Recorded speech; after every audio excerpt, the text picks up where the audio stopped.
McCann. We have a very special guest. Good evening, ladies and gentlemen. I welcome my very good friend, Dr. Carlton Thomas. He's on social media, on Instagram, on TikTok as Carlton. Dr. Carlton, yeah, that's it.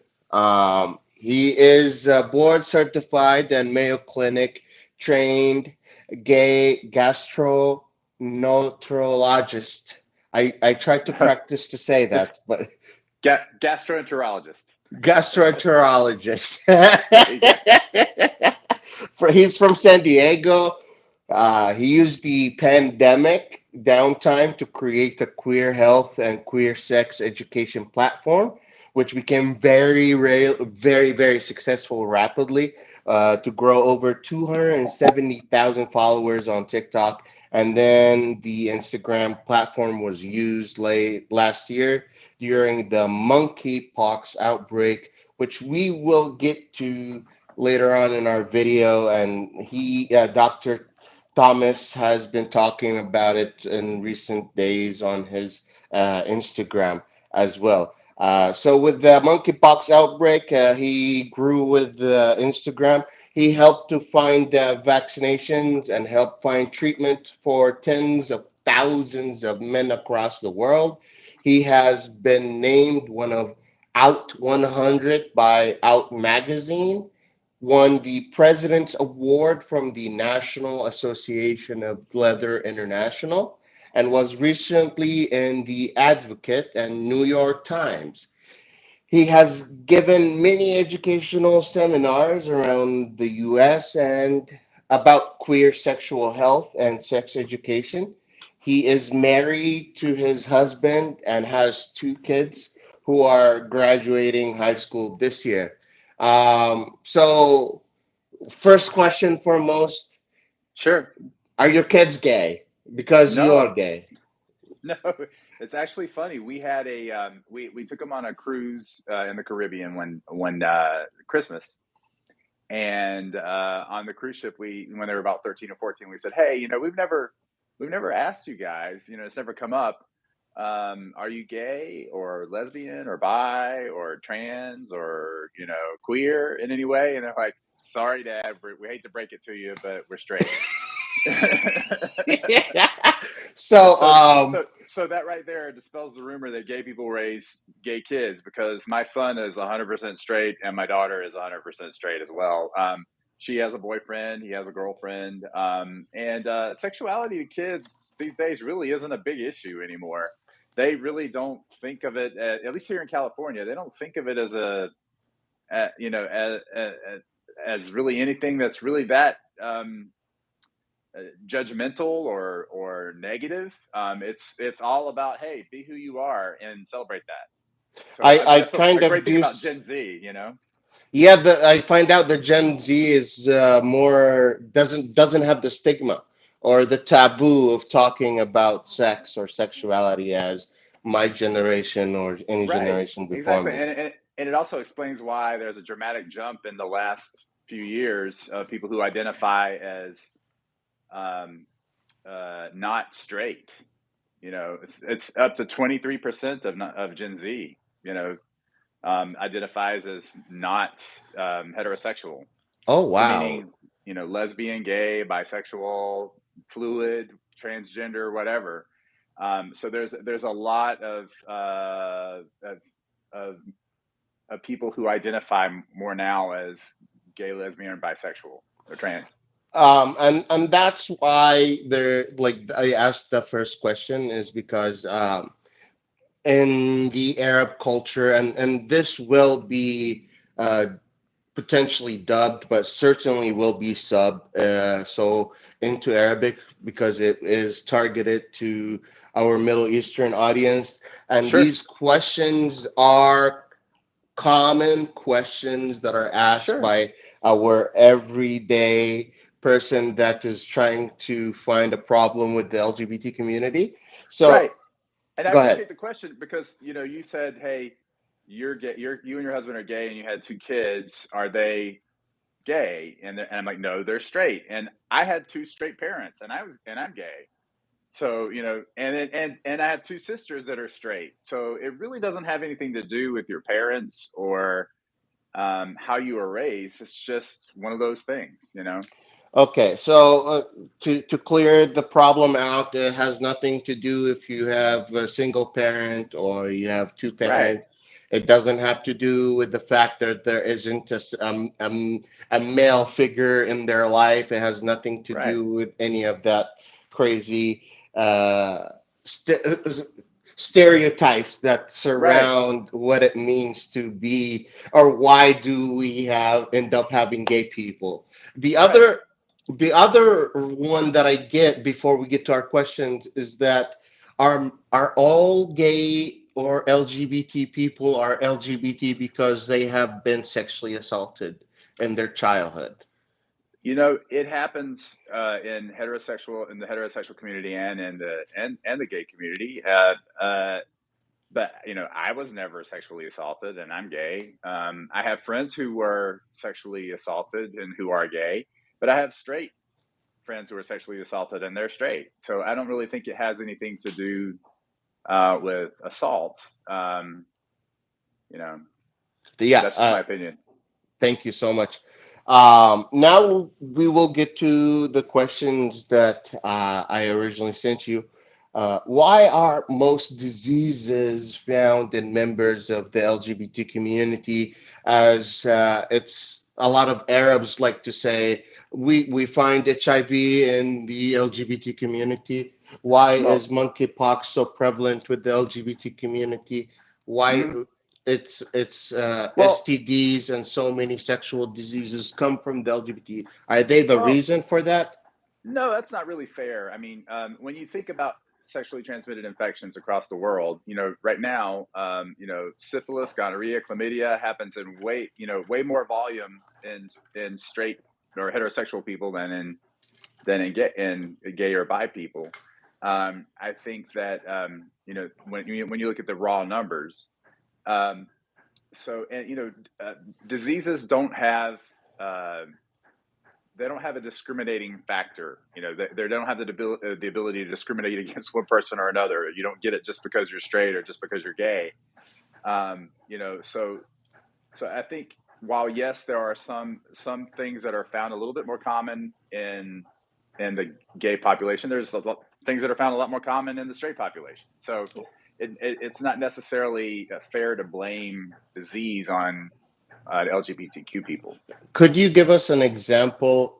Because it a lot of people like to look at HIV numbers in the United States, but they Mhm. forget to compare it to HIV numbers worldwide. Right. HIV numbers worldwide are dramatically higher in heterosexual community. I mean, look at Africa. It's the majority of new cases are there, and the majority of those people are heterosexual. So, yes, while in the U.S. there is a 60% lean towards gay and bisexual men, in the worldwide, it is much higher in heterosexual folks. Um, what about monkeypox? I, Hmm. I found out that like I was surprised when I found out that monkeypox was even created in a lab. That's an actual thing, and it got out of in Africa out, and then it was spread in Well, it's 2008 to 2009.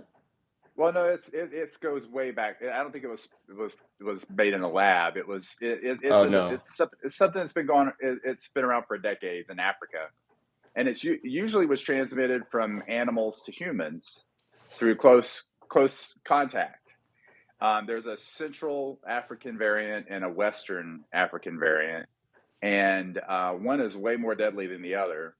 One has a 10% death rate, and the other has Which like a one one has? one one one percent death rate. I forget off the top of my head right now which one is which, but I'd have to go back and look at which. But this new strain is something that just happened to pop up in the gay community in Europe in 2022, and because this particular one was more close contact and sexually spread, it happened to be at a really strange time where all the pride festivals were happening across the world and there was a lot of international travel, so it was really easy to spread from one place to another. through sexual contact. Um, you know, so this is yeah, sure, yeah, monkeypox. 94% of cases are in gay and bisexual men. So what? When you look at COVID and flu and shingles and all these other diseases, they Oops, it's okay. It's all right. sorry, I had a little fumble there. Um, so yeah, so when you look at all these other diseases, they happened in um, in areas that they happen in the proportion where a lot more heterosexuals are getting than homosexuals. I mean, COVID, flu, just to name a couple. So I think it's really the wrong pathway to get caught up in how diseases are spread, but because bacteria and viruses don't really have a judgment mechanism. It's just something that's out there, Okay. and no one should be ashamed to have a sexually transmitted infection. It's just an infection. It has no judgment on you as a human being. And yeah, I think you've covered it. I've had to cover this topic in Arabic on public television and Al Hurra TV, and I had to Hmm. do some research, and that's why it was the research I read was in Arabic, but it Hmm. was talking about how monkeypox is from monkeys, and It's actually uh, not. It's actually not for monkeys. no, Yeah, no, it's a I'm, misnomer. That's why the name has been changed from monkeypox to mpox, because it's an error in naming, and it's also has some racist tendencies because of the use of a monkey as an ethnic slur towards African American people. So this is a oh. completely majorly misnamed illness. It's not actually from monkeys. It's more from the rodent family than from monkeys. Yeah. I am very shocked because it means all the research that I did was wrong. And Well, that's okay. I'm here to help you. thank you. I Yeah. really appreciate it. Right. I'm gonna move on Hmm. to the next question. The next thing is that uh, Arabs will always uh, or in addition, a lot of Muslims will be like, there's something wrong with members of the LGBT community that makes them the way they are, whether it's mental, whether it's genetic, whether it's trauma that they have been through. Are LGBT members actually sick, and do they need treatment? No, not at all. Not sick at all. It's a normal part of nature. And if you're homosexual, or bisexual, or trans, you're perfect the way you are. It's completely normal. It's religious doctrine that actually um, misguides people into thinking that there's something wrong with them. And this stuff is so old and so outdated, and the thought practices behind it are so last millennium, Mhm. that I think that it's been really harmful for people from the straight community to judge gay people with this mentality. It actually causes more harm to us, makes us more depressed, more anxious, more suicidal, more isolated, more disengaged from our families because our families believe this same religious doctrine. Oh, so you kind of jumped into a point that I was gonna go into later on, but you Hmm. already touched on it. And it's that suicide. A lot of Hmm. people say that LGBT people are not content with themselves and cannot accept themselves for who they are. And a lot of times that's why we see a very high rate of suicide in the LGBT community. Is that correct?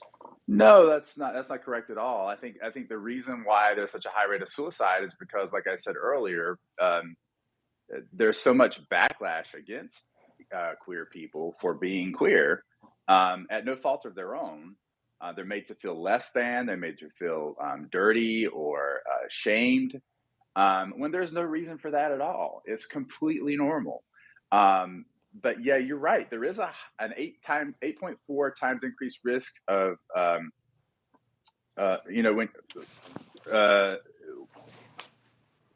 let's strike that. That's from another thing. But Okay, no worries. when we're talking about things like conversion therapy, that's where that comes Yes. in. Now, that was literally my next Hmm. question. Does Yeah. conversion therapy work? Conversion therapy is incredibly ineffective. It's unethical and it's quite harmful, actually, for people who are tormented through conversion therapy. There's such a tiny conversion rate, and then the psychological damage that's done is tremendous. An 8.4 times increased suicide rate in people who've gone through conversion therapy. Uh, 6 times more likely to be depressed, 3.4 times more likely to pick up drug habits, and a 3.4 times higher risk of contracting HIV and STIs because of the negative effects of this process. Wow. Um, so that confirms a lot of rumors that have been discussed regarding the fact that when you start shaming people and you start having to hide your sexuality, a lot Mm-hmm. of times sexual transmitted diseases increase Right, because they don't do protection, they don't go test, they don't go. right, There's a whole bunch of things that attached to that. right, Um, exactly. Sex ed is never discussed Right, in the Middle East. right. Um, It reminds me of being from South Carolina, which is where I grew up. I was raised in a very religious, conservative Christian home, and sex was never talked about, and gay sex was certainly never talked about. I think the only sex education I got from my parents was my dad threw a box of condoms at me on my prom night, oh, I wish that happened. Uh, that was it. that was That's all I it. got. That's all I got for my entire life from my parents for sex education. So that was it. And even in our schools here, despite there being some very liberal places here, gay sex education isn't talked about, and straight sex education is poorly talked about. So it leads to more disease because people don't know how to protect themselves. It leads to less enjoyment of sex because people aren't doing it in a more in the most optimum and enjoyable way sometimes because they don't know how to. Mhm. I mean, some things are basic, right? But there are ways around certain issues that happen in sex that sex education makes a lot better. I made a very broad question that I Hmm. wrote to you is how can members of the LGBT community have safe sex? I asked that question is Yeah. because PrEP is something not available Hmm. or not known in the Middle East. Right. Yes. And there Yeah. I'm sure there are other tools that I'm probably not Oh, aware of. And sure. I Well, yeah. Go ahead. Well, absolutely. Yeah. Prep, and what you mean by prep is a pre-exposure prophylaxis pill that you can take to prevent an HIV infection. So you take this pill daily, and you won't get HIV because it's in your bloodstream and wards off infection. Incredibly successful, over a 99% success rate when taken properly. There's even new injections that you can take every other month here in the US. Not available everywhere, like you said, especially in the Middle East. So, really, condoms are the most successful way to prevent STIs and HIV. Um, uh, use condoms, heterosexually, through homosexual sex or bisexual, whatever. Condom usage will decrease your risk of STIs, and that's the biggest thing that my platform is a reality based platform. Where here in the U.S., I know a lot of people aren't using condoms as much Hmm. because of PrEP to prevent HIV. People aren't as afraid of anything else, so they're okay with just not getting HIV.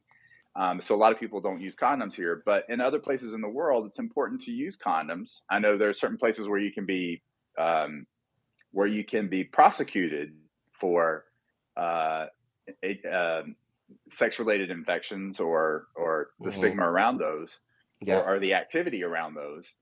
In Saudi So Arabia, you will be prosecuted. And in yeah, fact, the crazy part, Dr. Carlton, in Saudi Arabia, PrEP is available only under one condition. You have to attract HIV and you have to register legally under the Ministry of Health and you have to pay a fine in order to get to PrEP. huh. So you have to be HIV positive, which Well blows my mind. that doesn't make any sense, because that's the point of PrEP is to prevent HIV. So that's completely stupid, that it would be like that But there. But that's how it works there. Literally, yeah, we did a whole report on this with Adam Crafton with Athletic UK when the Saudi Arabia bought Newcastle. But it's crazy. It's literally on their website. If you go to the Ministry Health well, website, like well, like I didn't have to do anything other than just do the English well, translation for that. yeah. Um, Yeah, which so getting back to the safe sex part thing of things, condoms for any kind of penetration are definitely going to decrease your risk of STIs, and you're still able to enjoy sex. Make sure that you get tested if you can. Yeah, depending on where you are, if you have a reliable, safe source of getting tested, um, uh, you know, um, but I understand the risks that happen when it comes to sexual activity and disclosing that in the Middle East. I have my Instagram DMs are full of guys from Saudi Arabia and Egypt and Iran and other places who say, "Hey, I've got this problem going on in my butt, and if it's a sexually transmitted infection, I could be prosecuted. I could be even executed in some places. So." Mhm. Um, is there any way that you could take a look at this little picture that I'm going to send you and tell me what you think it is? Because I don't know what to do. And then, so this guy from Saudi Arabia sends me this picture. I look at the picture. It's clearly just a hemorrhoid and nothing to worry about. And I tell him, oh, that's just a hemorrhoid. Do this, this, and this to help treat it. And that lifted the weight of the world off that man's shoulders because of the risks that he was facing if that was something sexually transmitted and he was found out. What kind of advice do you have for a gay man in the Middle East who uh, is going to a similar situation that this person just gone through? Do you recommend them to contact a specific international health organization, or could they reach out to you? They can reach out to me in my direct messages at any time for free, with no shame or judgment. If there's any questions that you have, I'm more than happy to talk you through it. If there's a picture you want to show me and me give you my opinion on it, that would be great. Because sometimes there's a delicacy in getting things treated for people who have problems. Maybe they need to take a trip to Germany for a couple of weeks, or whatever. Hmm. Wherever they can get to that's safe for them to get treated. So yeah, I'm always that's why I exist, is to help people in the Middle East who face discrimination and prosecution and persecution because of sexual health related issues. I can help you with that. Um, you don't know how much of this that just means to me. So, Mm. um, Well, somebody's got to step up and do it, and no one else is. And I think that that's one of the things that I really have a lot of pride on in my platform, is to help people who need it the most, who are my family. I I consider the entire LGBTQ plus community to be my family. So I'm going to take care of my family. Yeah. I think that's tremendous. And I'm going to be sharing your profile everywhere. Thank you. Just letting people know that they could reach out, ask you questions, particularly about their private sexual life and their sexual health, Yeah. because that's just that that I don't. You might have an idea, and my viewers in the Middle East have a very good idea of how much that actually means to them. Yeah. Sure. And Yeah. that just stroke Yeah. a soft spot with me. Uh, Thank you. sure. How how do people know that they're queer? That's a question that I get every day. Is that, like, straight people come to me and they're like, "How do you know that you're gay?" And how do you know that you're trans? How do you know that you're bi? Yeah. Yeah. Well, I mean, I think first of all, who are you sexually attracted to? Are you sexually attracted to the same sex, to both sexes, to trans people? Uh, when it comes to the trans identity, it's more of a gender identity than a Mhm. sexual identity. So, uh, gender is who you view yourself as um, on the gender spectrum, whereas sexuality is the spectrum of who you're attracted to. So, Does for instance, I sexuality does so sexuality mean necessarily having sex? Because a lot of well, times, like, people ask me, like, you are gay, you're married to a man, like, but like we don't necessarily have sexual intercourse that often. My husband is well, asexual, yeah. so like, Well, yeah. There's a whole range of how sexually active people are, but it's who you're sexually attracted to. So if you have strong emotional bonds to a man, if you're sexually attracted to a man, if you masturbate, thinking about a man, and you're a man, you're probably got some homosexual tendencies, if not completely homosexual, unless there's a lot of also,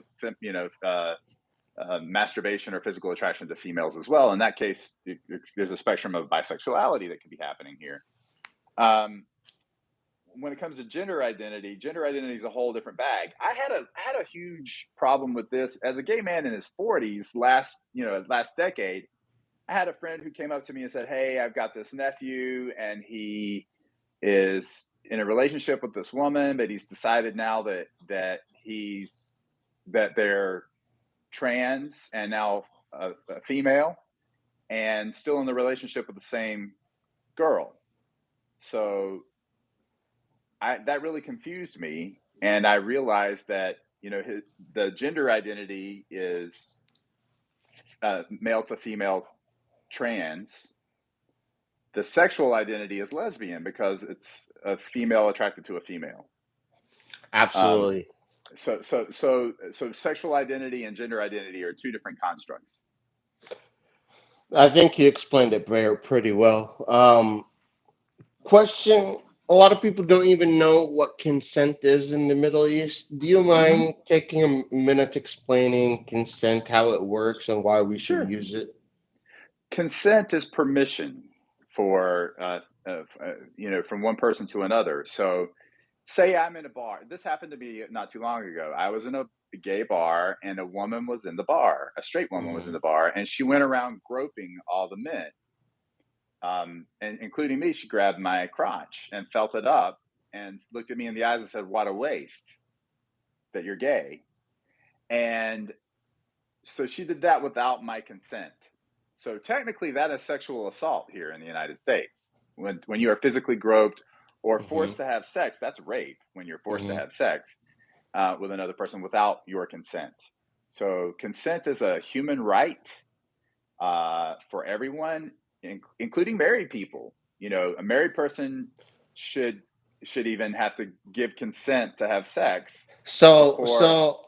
a man can, if his wife does not give him permission, that would be rape if they Yeah, went on to have sex. A lot of yeah, Arabs refuse to accept that point, Dr. Carlton. yeah. Well, it's a human right, and it's a matter of human dignity to be able to give consent when it comes to your own sexual activity. Um, and I realize it's a problem not only in the Arab community but across the world, where consent is a big issue. Um, so yeah, so you don't just go up to someone and physically grope them without their consent or permission. So that's what consent means. Um, Now, one of the other debate that we have in the Middle East, it's that it's better to have sex. It's better to have sex without sex education, and that if you have sex education, you are encouraging the kids that you have to go out and have sexual intercourse.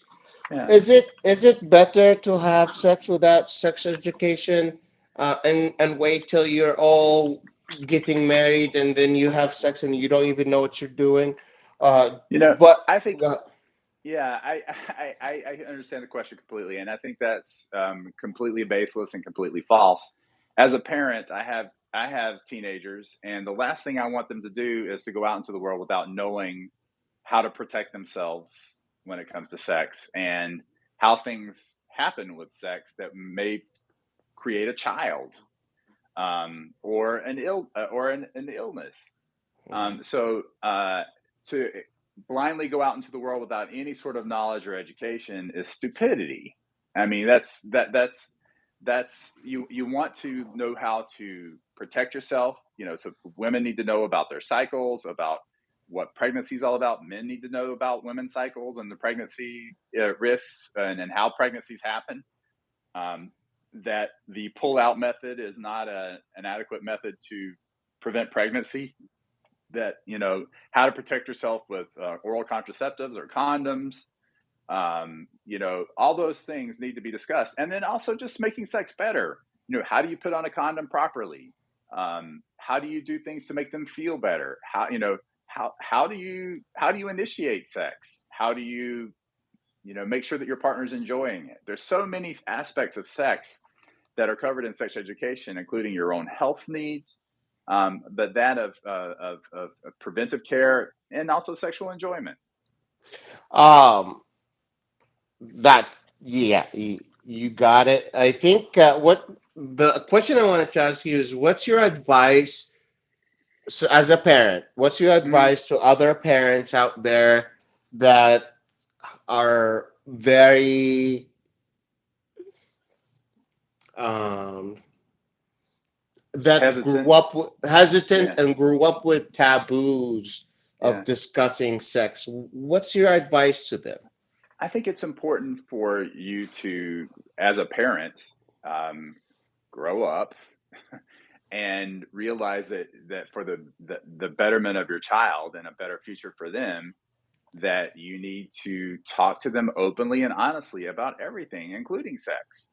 You know, make it safe for them to be able to talk about sex with you. Go into your daughter's room and say, "Hey, just checking on you, let you know I love you. Um, you know, uh, here, if you'd like to talk about birth control or anything about sex education, I'm here for you. I'm an open book. I'm not going to judge you or hurt you or yell at you. This is open lines of communication so that you and I can be on the same page so that you have a good life and a safer time when it comes to sex." Uh, that's amazing. I think we covered this a little bit in answering a couple of the medical questions. It's about what resources are available for queer people in the Middle East, not people in countries with readily available resources. No, like if Right. you're stranded somewhere and Hmm. and you can't talk to anybody, or you can't trust everyone. Right. What is your choice out there for you to be like, I need to go look up something specific regarding the LGBT community or my health? Where do you advise them to go? Well, I every place is different in I guess internet access and what they're able to access, depending on what country you're in. Um, for people who are in trouble and feel persecuted and feel like that their life is in danger from where they're at, there is an organization called rainbowrailroad.org that helps people that are persecuted in Middle Eastern and other countries around the world to find safe amnesty in another country that would welcome them, in an LGBTQ plus asylum granting mechanism. RainbowRailroad.org is a huge organization, but still they're overwhelmed with people who are applying for um, this assistance. So maybe 1 in 10 people they're able to help because they're just so overwhelmed right now. Um, so that's one way to get out of a bad situation. Otherwise, online resources, my page for sexual health and sexual wellness, and sex education, uh, things like Amnesty International for human rights issues as well. Um, for youth here in the U.S., there's a website called the Trevor Project that helps people who are young battle against any sort of issues that arise where they may be suicidal or depressed or not sure how to come out, or um, how to talk to people about their own sexuality. Uh, there's a lot of resources online. It just really depends on where you are and what you need. Awesome. Um, just to wrap up our conversation, Hmm. uh, what what do you hope your viewers take out of our conversation today? And uh, what do you hope to see in the Hmm. future when it comes to sex education in the LGBT community? Hey, well, I think the most important thing for people to realize and understand is that being gay is normal, being bi is normal, being queer, being trans, being lesbian, all normal. There's nothing wrong with you if you identify it as in any of these groups. Um, just as being straight is normal. All of that is normal. It doesn't define your morality. Um, I think that people should not be ashamed of who they are. I think they should embrace sexuality and embrace the love of community. I think that people should realize that life is short and we don't get much time here. So um, make the most of it while you can. I think I'm a great example that you can be a gay man married to another man with incredibly successful children who are straight. Not that Hmm. that's a measure of, if they were gay, I would love them the same and it wouldn't matter to me. It doesn't matter if they're gay or straight, but mine just happened to be straight. And, you know, you can live a very successful, fulfilling, happy life. I'm a doctor in a big house in California with two great kids who are going off to incredible schools in the East Coast. I have an amazing husband, a very successful practice, a thriving social media platform. I couldn't be happier. So I think that just because you're gay or lesbian or bi or queer or trans doesn't mean you're doomed to some horrible life. I have a beautiful life, and so can everyone else. That's awesome, Dr. Carlton Thomas. You have a very beautiful message. Thank you for giving me the honor of hosting you and my YouTube Spaces, YouTube live stream. I have so many live. You know, I yeah. Go ahead. This is my first YouTube live. I typically do everything on Instagram and TikTok, so this is great. Yes, this is your first time here, and I hope that you can do more on YouTube very soon. I Yeah, hope to come and see you sometimes in California when I visit. Uh, please do. and for my Please do. viewers, if you have any questions to Dr. Carlton Thomas, I will leave his information down below.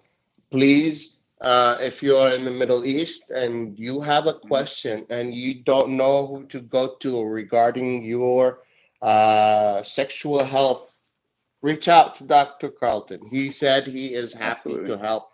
And I couldn't be prouder and I couldn't be happier to know someone who's willing to do that for the LGBT community for free. Dr. Carlton, Absolutely. thank you. Thank you. Have a great night. مع السلامة باي باي وبالإنجليزي goodbye. Goodbye.